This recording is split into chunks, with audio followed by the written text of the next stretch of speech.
হাতে সময় কম রয়েছে, এই রেসিপিটা অবশ্যই বানাতে পারেন। এই চিড়ের ওই অমলেটটা খুব তাড়াতাড়ি হয়ে যায়। তা চিড়ের অমলেট বানানোর জন্য আমি কী কী নিচ্ছি, দুটো ডিম নিয়েছি, আর তো চিড়ে নিয়েছি, ডিম নিয়েছি, ডিমের মধ্যে দিয়েও পেঁয়াজ কুচি, লঙ্কা কুচি, টমেটো কুচি, আর দিয়েছি কারি পাতা কুচি। কারি পাতার বদলে ধনে পাতা দিলে ভালো হতো, কিন্তু ধনে পাতা আমার কাছে নেই।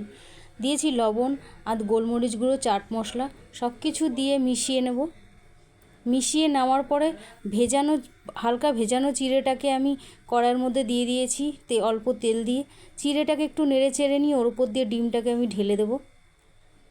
ডিমটাকে ঢেলে দিয়ে 2 মিনিটের জন্য ঢাকা দিয়ে রেখে দেবো।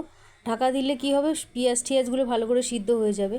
আর আমি পাতলা চিড়েটা নিয়েছি বলে তাই ভিজিয়ে রাখিনি, মোটা চিড়ে নিলে 10 মিনিট ভিজিয়ে রাখবেন। এইভাবে একবার অমলেটটা বানিয়ে দেখতে পারেন, খুব সহজে তাড়াতাড়ি হয়ে যায়। আর এপিট উপিট করে ভালো করে একটু তেল দিয়ে, আরেকবার তেল দিয়ে দেবো, অল্প করে সাদা তেল দিয়ে ভালো করে ভেজে নেব। রেসিপিগুলো কেমন লাগে আপনাদের অবশ্যই কমেন্ট করবেন, ভালো লাগলে একটা লাইক করবেন, শেয়ার করবেন, আর সাবস্ক্রাইব করার অনুরোধ রইল। ধন্যবাদ।